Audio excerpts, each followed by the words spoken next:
I remember the exact moment it started, not because anything dramatic happened right away, but because something felt off in a way you can't quite explain until it's too late.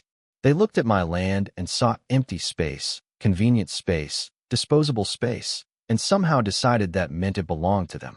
That was their first mistake. Their second mistake was assuming I'd just let it happen. It was a quiet Tuesday morning, the kind where the air still carries a little chill and everything feels slow and predictable, and I was out walking my dog, Ranger, like I always do. He's an old lab, doesn't rush anything anymore, just takes his time sniffing the same patches of grass like they might tell him something new. That morning, though, he stopped dead halfway across the field, ears twitching, nose working overtime, and I caught it a second later, the smell. Not the usual garbage day smell drifting in from somewhere far off. This was heavier, sour, fresh in the worst way, like something had been dumped where it didn't belong. I followed it without really thinking, just letting instinct take over, stepping past the old oak tree near the fence line, boots sinking slightly into the soft ground, and as I got closer, I started to see shapes that weren't supposed to be there. At first it was just the corner of something metal catching the light. Then more of it came into view, and then I stopped completely because now there was no mistaking it. 3 large industrial dumpsters, lined up neatly along the inside of my property line like someone had measured it out, lids thrown open, black bags stacked high, cardboard spilling over the edges, and flies already gathering like they'd been invited. I just stood there for a while, not moving, not saying anything, because sometimes your brain needs a second to catch up with what your eyes are seeing, and all I could think was, this doesn't make any sense. Nobody had called me. Nobody had knocked on my door. Nobody had asked for anything. This wasn't some misunderstanding. This was deliberate. Then I heard it, the low rumble of a diesel engine coming from the road, getting louder, closer, and before I could even process what was happening, a garbage truck slowly backed through the open gap in my fence line, headlights sweeping across my field like it owned the place. The driver hopped out like this was just another stop on his route, grabbed another dumpster from the back, and started rolling it into position like he'd done it 100 times before. I waved him down, not aggressively, just enough to get his attention, and he stopped mid-step, looked over at me, and I swear he actually looked relieved, like he'd been expecting this moment and was glad it wasn't worse. "Hey," I said, keeping my voice even. "Who told you to put those here?" He wiped his hands on his jeans, glanced back at the truck, then at the dumpsters, then back at me. "This is the staging area," he said, like that was supposed to explain everything. I frowned. Staging area for what? He pointed across the road, where construction had been going on for months, steel frames rising up, banners promising something big. "New complex going in," he said. "Restaurants, gym, grocery store, whole thing. Their loading zones aren't ready yet." I let that sit for a second, then asked the only question that mattered. "And my land has something to do with that, how?" He gave a small shrug, not rude, just honest. "It's close. Easy access. That's what I was told." I nodded slowly, then said, "This is private property." He shifted his weight, uncomfortable now. "Yeah, that's what the map says too. But maps say a lot of things." That line stuck with me longer than anything else he said. Maps say a lot of things. Like ownership is just a suggestion if it's inconvenient enough. I didn't argue with him, not right then. He wasn't the one making decisions. He was just following orders, and getting into it with him wouldn't change anything. So I stepped back, let him finish what he was doing, watched as he climbed back into the truck and drove off like nothing about this situation was unusual. Ranger stayed close to my leg the whole time, quiet, alert, like he could tell something wasn't right, and as the truck disappeared down the road, I looked back at those dumpsters again, really looked this time, and felt something shift in my chest. Not anger yet, not fully, more like a realization that whatever this was, it wasn't going away on its own. The next morning, I drove into town and went straight to the property management office for the new development. It was one of those places designed to feel welcoming, glass walls, clean floors, a receptionist who smiled before you even said a word. I told her I needed to speak with someone about the project, and a few minutes later, a woman named Claire Dawson came out to meet me, polished, confident, the kind of person who's used to handling problems before they become problems. She shook my hand, asked how she could help, and I told her exactly what I'd found on my land. I didn't raise my voice, didn't accuse, just laid it out plain and simple. Her smile didn't disappear, but it changed slightly, just enough that you could tell she was already thinking about how to frame this. "Oh," she said, "that's temporary." There it was. Temporary. Like that word alone was supposed to make it acceptable. "How temporary?" I asked. She folded her hands neatly. "Just until things settle. We're still finalizing some infrastructure on our side." I nodded once. "Did anyone think to ask me before using my property?" She hesitated, just a fraction of a second, then said, "We assumed you wouldn't mind." And that's when I understood exactly what I was dealing with. Not a mistake, not a mix-up, an assumption. An assumption that I was too far out, too quiet, too insignificant to push back. I left without arguing, without raising my voice, because arguing at that stage would have been like shouting into the wind. And as I drove back home, I kept thinking about that word again, temporary, and how easily people use it when they're talking about something that doesn't belong to them. When I got back, I pulled out my documents, every survey, every record, every line that defined exactly where my land began and ended, and I checked it all carefully, even though I already knew what I'd find. The boundary was clear, precise, legally solid. No easements, no shared access, no agreements of any kind. Which meant one thing. What they were doing wasn't just inconvenient. It wasn't just disrespectful. It wasn't legal. And standing there in my kitchen, papers spread out across the table, Ranger lying at my feet, I made a decision that would end up changing everything that came next. I wasn't going to move those dumpsters. I wasn't going to clean up their mess. I was going to let them show me exactly how far they were willing to go before I showed them how far I could. I didn't rush into anything after that. That's the part people always expect. Some big immediate reaction, yelling, threats, dragging the dumpsters back across the road in the middle of the night. But that's not how you win something like this. You don't outreact people who are used to ignoring consequences. You outlast them. So the first thing I did was simple, visible, undeniable. I went into town, picked up a stack of heavy-duty signs, the kind you can't miss even if you try, bright lettering, clear wording, no room for interpretation. Private property. No dumping. No trespassing. Area under surveillance. I spaced them out along the fence line, drove the posts deep into the ground myself, made sure each one faced exactly where it needed to, not aggressive, not confrontational, just clear. And for a brief moment, I thought maybe that would be enough. It wasn't. By the next evening, I walked out there with Ranger again, same path, same quiet routine, except this time I already knew what I was going to find before I even saw it. More trash. Not just a little more, a lot more. Bags stacked higher, loose debris scattered around. Something leaking from one of the bins that hadn't been there the day before. And the signs, my signs, 2 of them had been pulled slightly out of position, tilted just enough that you could tell someone had physically moved them aside to get through. That was the moment something in me settled, not anger, not frustration, something colder than that. Clarity. Because now it wasn't just about convenience. It wasn't just a bad assumption. Someone had seen the boundary, seen the warning, and decided it didn't apply to them. That changes things. I stood there for a while, hands in my pockets, looking at the mess, listening to the low hum of traffic from the road, and I remember thinking, what? If they want to play this like rules don't matter, and we're going to play by the actual rules. The next morning, I made a phone call.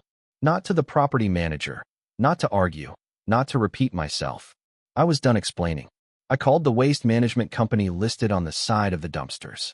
A real person picked up after a few rings, friendly enough, routine tone, the kind of voice that's used to answering the same questions all day. "Hey," I said, keeping it casual. "I've got a question about a service account tied to a commercial property near County Road 18. They asked for details, pulled up their system, and I gave them everything I could see printed on the containers." There was a pause while they checked, keyboard clicking faintly in the background. "Yeah," the rep said, "I see the account. It's registered under the new retail development across the road." "Right," I said. "And the pickup location listed, that's my land." Another pause. Slightly longer this time. "Do you own that property?" "I do." "Okay." More typing, slower now, more deliberate. "I'm not seeing any authorization from a third-party landowner here." "Because there isn't one." Silence on the line for a second, then a shift in tone. More careful now. "Sir, if that's the case, we shouldn't be servicing that location without permission." "That's what I figured," I said. "So here's what I need. I need all service on those dumpsters to stop. Immediately." No hesitation this time. Understood. I'll flag the account and suspend pickups at that site pending review. Appreciate it. And that was it. No threats, no raised voices, just one phone call, placed at the right angle. The next morning, the dumpsters were still there, but something had changed. The truck didn't come. No rumble of diesel, no headlights sweeping across the field, no driver hopping out like it was just another routine stop. At first, it didn't look like much of a difference. But then the hours passed, and then another day, and another. By the end of day 2, the bags were starting to overflow. By day 3, it got ugly. The smell hit before you even reached the fence line now. Thick and sour, drifting across the road, catching in the back of your throat if the wind shifted just right. Flies weren't just gathering anymore. They were everywhere. Cardboard soaked through, food waste leaking. Something in one of the bins had clearly gone bad in a way that couldn't be ignored. And that's when the ripple effect started. I didn't have to go looking for it. It came to me. A man I'd seen a few times before, on one of the restaurants going into the complex, pulled up near my driveway one afternoon, rolled down his window, and leaned out like he wasn't sure how this conversation was going to go. "Hey," he called out. "You the owner here?" I nodded. He hesitated, then said, "Those dumpsters, they yours?" I almost smiled. "Nope." He exhaled sharply, ran a hand through his hair. "Man, we've got customers complaining already. We're not even fully open yet, and people are walking away because of the smell." I shrugged slightly. Sounds like a problem for whoever put them there. He studied me for a second, like he was trying to figure out if I was part of the problem or just not part of the solution. Then he nodded once, slow, resigned. "Yeah, guess it is." That conversation didn't fix anything, but it told me exactly what I needed to know. Pressure was building, just not on me. Later that evening, my phone rang. Unknown number. I let it go to voicemail the first time. They called again. This time I picked up. "Mr. Carter?" Claire's voice, a little tighter than before, the polish still there but strained around the edges. "This is him. Hi. I wanted to follow up regarding the dumpsters. We're starting to run into some complications." I leaned back in my chair, looking out the window toward the far edge of the property where I knew those containers were sitting. "I imagine you are." She exhaled softly. "They're becoming a health concern. We've had multiple complaints from tenants and visitors." I let a second pass before responding. "They're trespassing." "I understand your concern," she said quickly, slipping back into that practiced tone. "But we were hoping you might be willing to work with us while we resolve the situation." "I am working with you," I said. "I asked your contractor to stop using my land." "They did." Another pause, longer this time. "What would you like to see happen?" she asked. "I want my property cleared." "That would disrupt operations significantly." I couldn't help it. I let out a small, quiet laugh. Not loud, not mocking, just honest. "It already has." That was the first crack. Not in me and her. Because up until that moment, they still thought this was a negotiation where I'd eventually fold, accept something small, let them keep doing what they were doing with a few adjustments. They didn't understand yet. I wasn't trying to adjust the situation. I was trying to end it. And that's when I made my next move. Not loud, not dramatic, but decisive in a way they wouldn't be able to ignore. The following morning, a truck pulled up to my property. Not a garbage truck this time. A flatbed carrying rolls of chain-link fencing, steel posts, a gate panel, and everything needed to turn a boundary into a barrier. I'd made a few calls of my own. By mid-afternoon, the structure was going up. Not around my entire property, just around the dumpsters. Tight perimeter, measured carefully, so there was no question about what was inside and what was outside. The workers didn't ask many questions, they didn't need to. I showed them where the property markers were, told them exactly how I wanted it done, and they got to work. Post by post, panel by panel, the space closed in. By the time the sun started to dip, casting long shadows across the field, there it was, a fully enclosed section of land, chain-link fence standing about 8 feet high, a solid gate at the front, heavy-duty lock snapped into place. And inside, those dumpsters. Untouched, unmoved, completely inaccessible. I walked up to the gate, checked the latch once, then twice, made sure everything was secure, and for the first time since this whole thing started, I felt something close to satisfaction. Not because I'd won anything yet, but because now the situation had changed shape. Before, they could ignore me. Now, they couldn't ignore the consequences.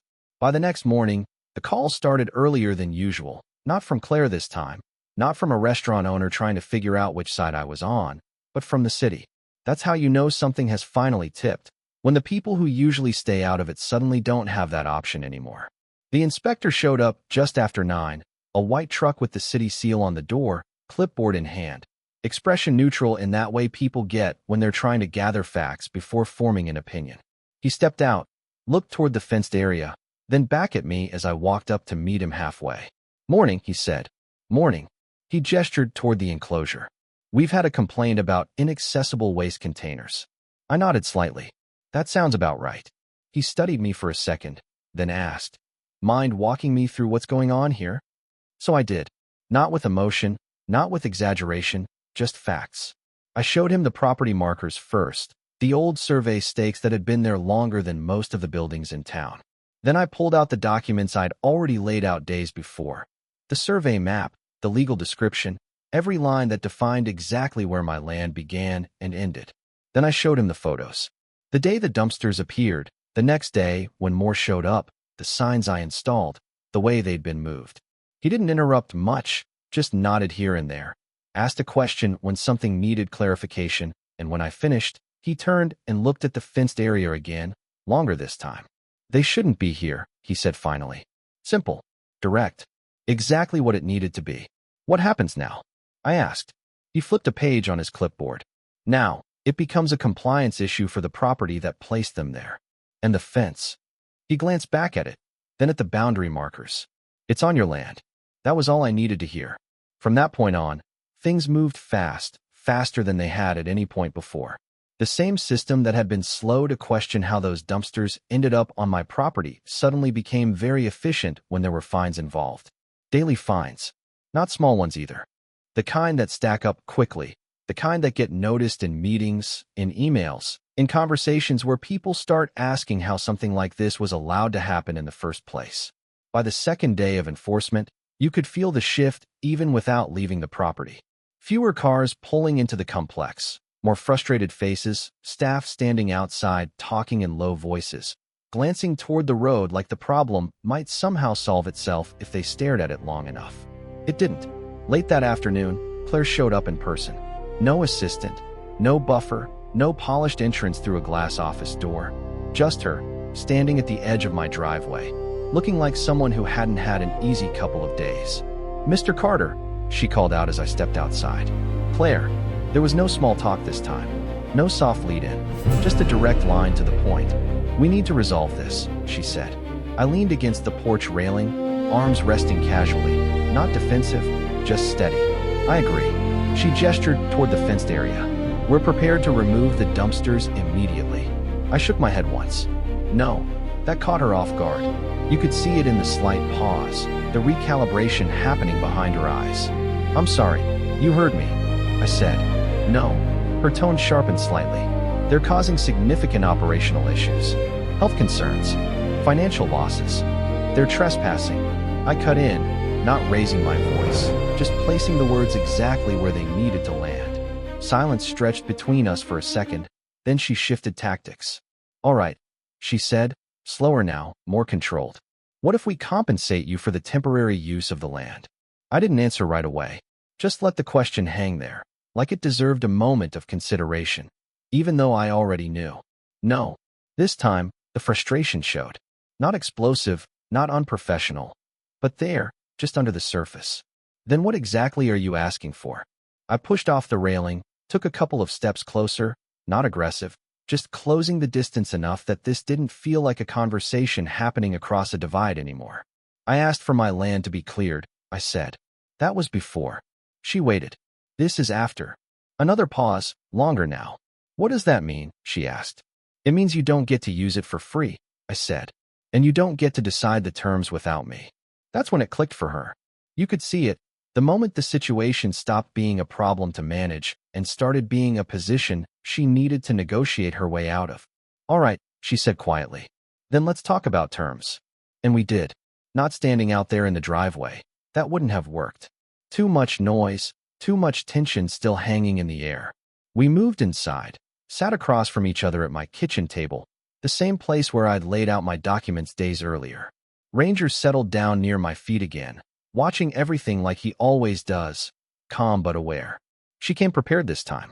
A draft agreement, printed, structured, full of the kind of language companies use when they want to turn a problem into a controlled arrangement.